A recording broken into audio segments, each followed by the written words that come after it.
Hybrid সরগম Sudan ঘাস। স্ক্রিনে যে ঘাসটা দেখতে পাচ্ছেন এটার নাম হচ্ছে হাইব্রিড সরগম সুদান ঘাস। যেসব খামারি ভাইয়েরা দ্রুত খামার করে লাভবান হতে চাচ্ছেন তারা হাইব্রিড সরগম সুদান ঘাসটা চাষ করতে পারেন।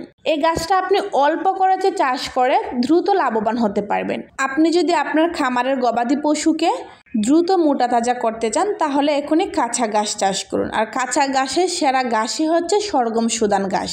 কেন আপনি সরগম সুদান ঘাস চাষ করবেন? সরগম সুদান ঘাসে আছে 22% প্রোটিন, 18% ফাইবার, যা আপনার গবাদি পশুকে দ্রুত মোটা তাজা করবে, রোগ প্রতিরোধ ক্ষমতা বৃদ্ধি করবে এবং গবাদি পশুর মিনারেলের ঘাটতি পূরণ করবে। এই গাছটা হচ্ছে মাল্টিকাট, আপনি একবার চাষ করলে একাধিকবার কেটে খাওয়াতে পারবেন। এই গাছটার মূল বৈশিষ্ট্য হচ্ছে এটা শীত ও পানি সহনশীল। এই গাছটা আপনি শুকনো এবং কাদা উভয় জমিতে চাষ করতে পারবেন। বর্ষার পানিতে অনেক ঘাসে বেঁচে থাকে না, কিন্তু হাইব্রিড সরগম সুদান গাছটা পানি সহনশীল হয়, বর্ষার পানিতে বেঁচে থাকে। এই গাছের অনেক সুবিধা রয়েছে। এই গাছের বিশেষ সুবিধাগুলো হচ্ছে এই গাছটা আপনি উঁচু নিচু সকল ধরনের জমিতে চাষ করতে পারবেন। এটা ছায়াযুক্ত স্থানে কিংবা বাড়ির আনাচে কানাচে যে কোনো স্থানে এই গাছটা চাষ করতে পারবেন। এই গাছটা চাষ করতে আপনার খরচ খুবই কম পড়ে।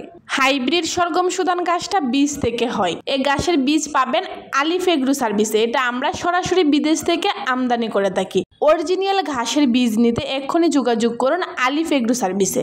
এই ঘাসের বীজটি আমরা সারা বাংলাদেশে হোম ডেলিভারি দিয়ে থাকি। ঘাসের বীজটি নিতে আমাদের স্ক্রিনের নাম্বারে যোগাযোগ করুন কিংবা আমাদেরকে মেসেজ করুন। আজকে এ পর্যন্ত, সবাই ভালো থাকবেন। আসসালামু আলাইকুম।